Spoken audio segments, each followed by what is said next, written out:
Hi, this is Sherry from ourlifehomeschooling.com. I'm sharing with you today another fantastic mom interview that I had with my friend Kathy. Kathy discovered that she loves learning alongside her children when she started homeschooling from scratch 3 years ago with her three children. She started all at once, jumped right in, and she gives some great advice, which I think a lot of moms are going to resonate with, and that advice is keep it simple. Kathy fell in love with the classical philosophy of education, and she explains a little bit about that. And she's now serving as a director for a local classical conversations co-op. Kathy explores a lot with her kids, a lot of different field trips and local attractions, and she blogs about them in her blog, Frugal Lancaster, which is an awesome resource, and I've used it many times. So I think you're going to love this interview. Here's Kathy.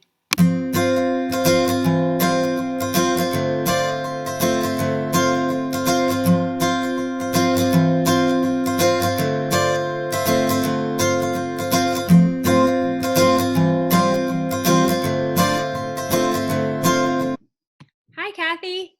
Hey, how are you? I'm doing pretty good. Doing pretty good. Have you guys started school yet? We have not. I was supposed to start this week, but I have a lot of responsibilities with the co-op that I'm in charge of, and I just had to relax this week. So we're not started yet, but the kids have been doing some free time stuff. So Yeah, and I'm sure it'll start soon enough. yes. Okay, so why don't you go ahead and introduce yourself? Well, I'll say how we know each other, which is from Grace Church several years ago. Boy, it's hard for me to remember. It was probably like 8 years ago, I'm guessing. Sounds about right. Yeah, but we kind of have gone different ways and been involved in different things, but just see each other randomly because we live in close proximity. Hmm. So, yes, but I haven't really been able to talk to you too much since you've been homeschooling. So I'm kind of curious to hear how Yeah. that's going and what it looks like for you. Well, you might actually be part of the reason why we started to homeschool. I mean, not like completely, but you were definitely a family that we looked to. Oh, Um, thanks. and definitely admired you guys. So, Oh, thank you. That's encouraging. All right, so why don't you introduce yourself? so I'm Kathy. I am a wife to Steve, who is an electrical engineer, and my kids are Caleb, Keely, and David, and they are currently 6, 8, and 10 years old. We live in Lancaster County and love to explore the area here. I actually write a blog, frugallancaster.com, where I share a lot of the secrets and fun things we find, and it's just a way for me to have a creative outlet. So if you recognize my face, that might be where you know me from. Yeah, and you've had that for quite a while, haven't you? Yes, I started that when Caleb was just little, so it's been about 10 years. Yeah. Oh my. Oh wow. So I should connect with you about blogging since you're I didn't realize it had been that long since you've been doing it. Yeah, well, I didn't do that much the first few years when I had three and under. Okay. There was just enough other stuff going on, and then I started more. Yeah. Oh wow. Wow. Okay, so did you always plan on homeschooling? What attracted you to homeschooling? Because your kids were in school. Just Caleb or both Right. of them? Okay. So we both, my husband and I both attended public school, and I would say we were pretty adamant, like we were going to be public school family. And then I don't know what happened. Somewhere before Caleb turned 4, and see, this is where you come in. Like maybe it's we saw families like you, and we just started thinking and we started learning about classical education, and we loved how in the classical model, like we felt there was a gap in our education where we learned history at school and we learned Bible history at church, but we never were able to like connect the two. And I was always like confused, like, okay, we have the New Testament and we have Greek goddesses, and how does this all fit together? And there's just two separate worlds. Yeah. And so we loved the idea of studying them together. So ultimately, we ended up sending our kids to Veritas Academy in Leola, Caleb, for like 3 years. And that was because we loved classical education. We loved it, but I still had a heart for learning with my kids. I liked to know what they were learning and just be learning it with them. And so ultimately we agreed on me trying homeschooling. And I guess that was about 3 years ago. So. Oh, wow, 3 years ago. So how was that first year? A blur. Well, for us, I guess the reason I'd like to know is because we started from the beginning. And I mean, my first year, my oldest was 4, and I had a toddler and a baby, and that felt, like a lot, and it was a lot. But we could just kind of when you start from the beginning, you slowly start. Whereas to just, to pull out of school and to start with, did you say it was 2? It was Caleb. So I started with a pre-K, first grade, and third grader. Okay, yeah. See, that feels like a lot all in one year, which is really what a lot of people are going to be experiencing or did experience last spring when schools closed. Right. So how was it? So I didn't think it would be that bad. I was like, oh, this will be fine, right? And I remember a mom telling me, oh, like, I hope you don't try to do too much. And I was like, why is she being so like, this is gonna be fine, you know?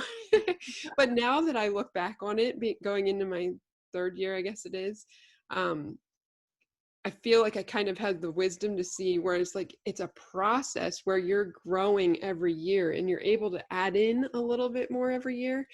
And that's my biggest advice to anybody that's going to be homeschooling is keep it simple. You're going to enjoy it so much more because the more simple it is, then you can just add more later. So that first year, it was really fun. I enjoyed so much of it, and I just was grateful for the opportunity. But I've grown so much since then. I've gotten better at it, if you want to say that. Yeah, and I can relate to that, just feeling the more you do it, the more you're okay with relaxing. Yes. And just not putting so much on yourself, because like you said, it really is a process. You're always just moving them to where they need to be next.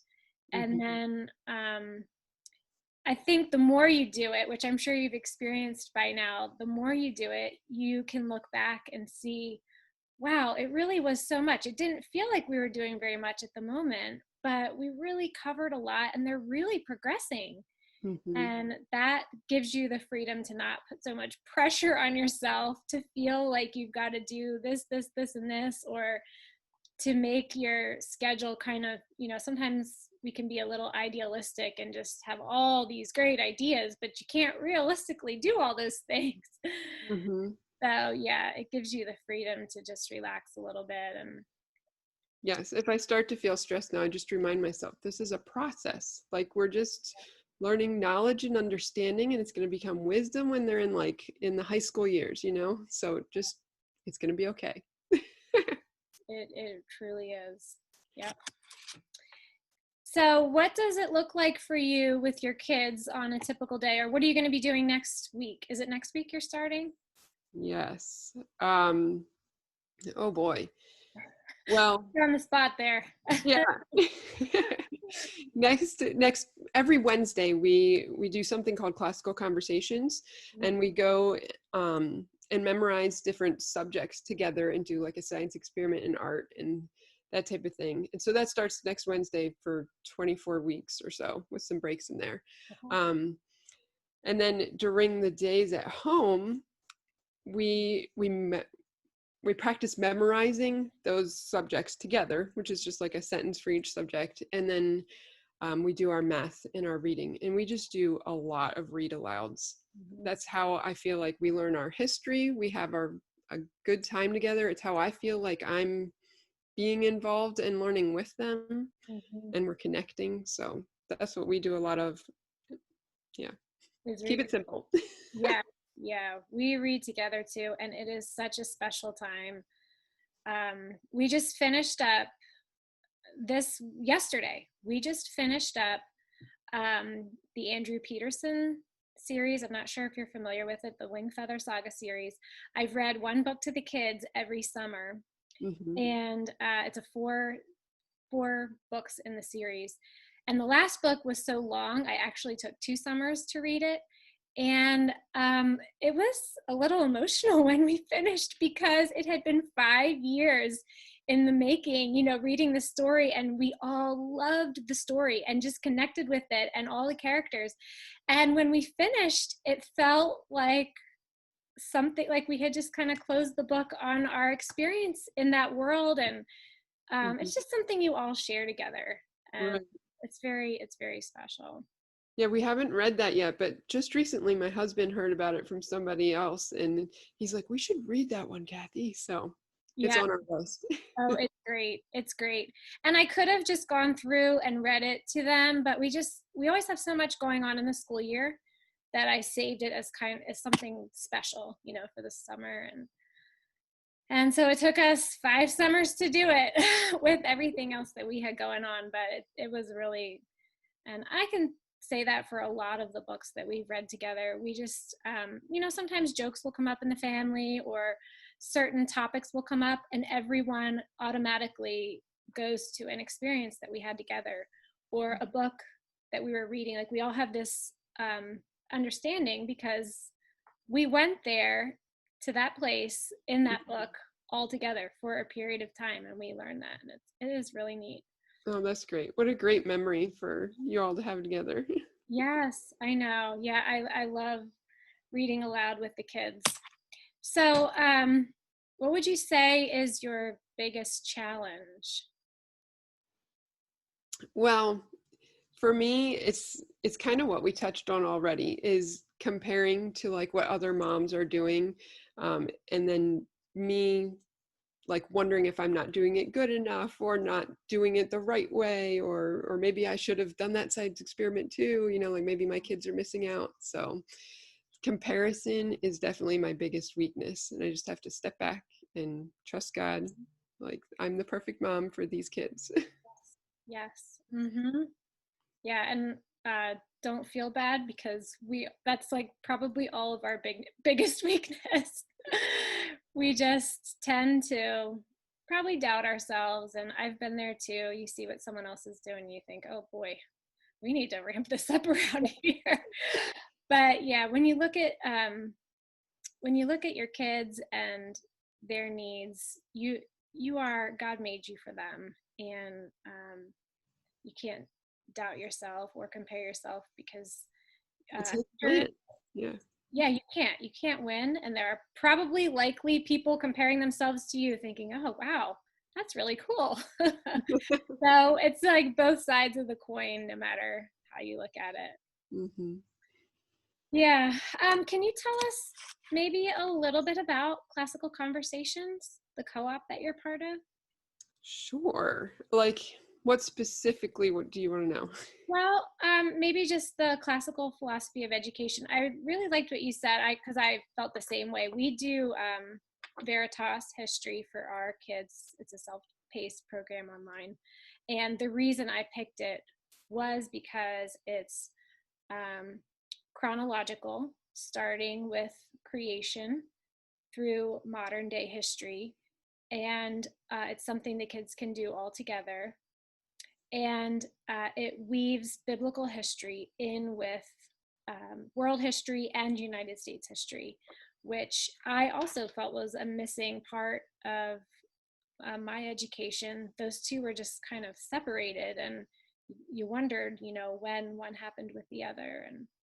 Hmm. And I know um, the classical philosophy of education does focus a lot on memorizing in the elementary years, especially, and then using that information um, to reason, Hmm. to make to think logically about why certain things are certain ways, using the information that they. And you know what? You probably can explain it a little bit better than I can. No, I was just gonna say you did a fabulous job. I think you explained it. I was gonna mention like the grammar and the dialectic and the rhetoric stages, and I love how, like in classical education, that it goes right along with the way a child's brain is developing, and how they're like just developing as an individual. So I guess I don't know how to explain this. So in the grammar stages, Mhm. it is just um, the way it works for kids to memorize and to gain knowledge about things. And so we create memory pegs by memorizing, like skip counting the twos in math, and memorizing about Charlemagne, a history sentence about him. And then we just memorize it. We don't get to like a deeper understanding of it, other than you go to the library maybe, or watch a YouTube video on something that interests you. Mhm. um, and then like biomes, let's say, right? And so you can learn more about that if you'd like to, but the point is to memorize it, and then you begin to understand it in those dialectic years, which is like ages, I don't know, 10 to 12, 13, maybe it's, I forget. That sounds about You right. know, About middle school age. right, middle school years. um, and that's when their brain is asking questions and really wanting to understand things. And I guess like I'm just getting to this stage, but from what I'm reading is like it will look like the child is arguing with you, but it's just more them trying to understand, not necessarily being disrespectful, which it can be interpreted as. And then once they get to the challenge years, the rhetoric stages in CC, that's when they really begin to create and like write poetry and Mhm. like express, Yeah. um, and gain wisdom in those memory pegs that they've created, and go much deeper. Mhm. So Yeah, that's where it turns outward. Yeah. it's teaching the kids how to think, not what to think. I love that phrase, because Yeah. I think I was definitely taught what to think, not how to think. Yeah. That's great. Let's see here.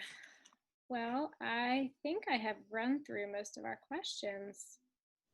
Did you give some advice for some new homeschoolers or people that are homeschooling temporarily this year because of COVID? Can you think of Mhm. anything? I think my advice would be to just keep it simple, like do math with them, make sure they get their math facts down in the reading, but don't stress and just enjoy life with them. Like, I think if you enjoy your kids and delight in them the way God delights in you, and just, I don't know, garden, make recipes, pick a topic like the human body. Like, for instance, this year we're going to be doing the human body and um, US history and geography. Mhm. Makes it simple. We can do coloring pages together, different ages, research things.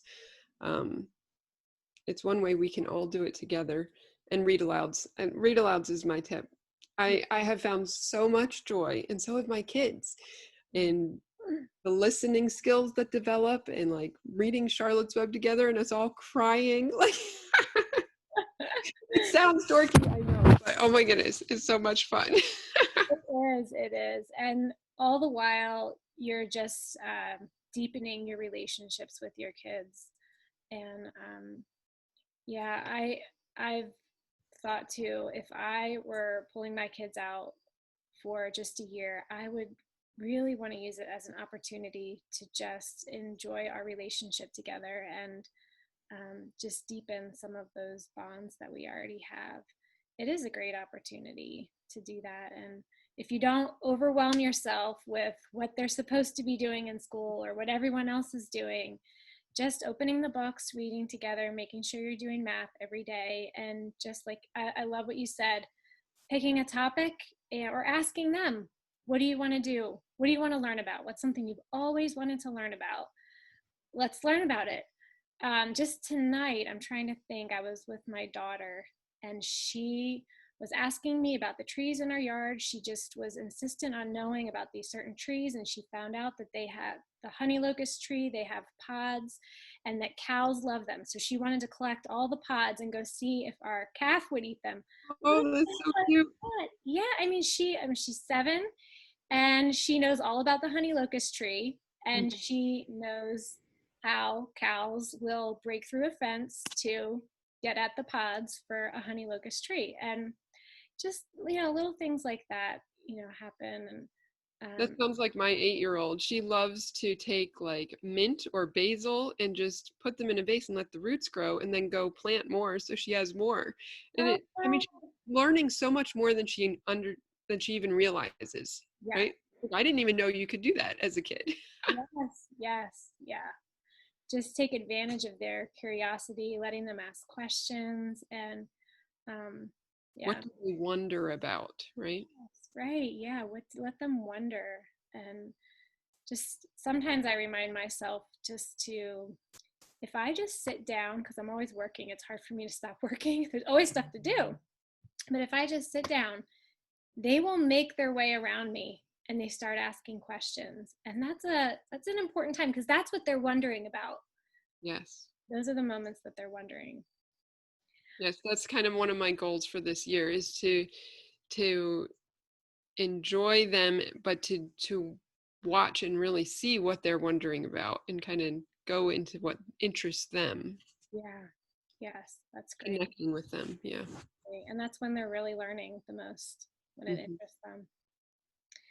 Well, Kathy, thank you so much for being willing to let me interview you and for sharing your life with everyone that's listening. I've enjoyed catching up with you again, and um, just enjoyed hearing about your family. Absolutely. And I've enjoyed touching base with you again. I just love your family and watching you do Oh, homeschooling and everything in life together. thank you. All right, have a good night. Okay, you too.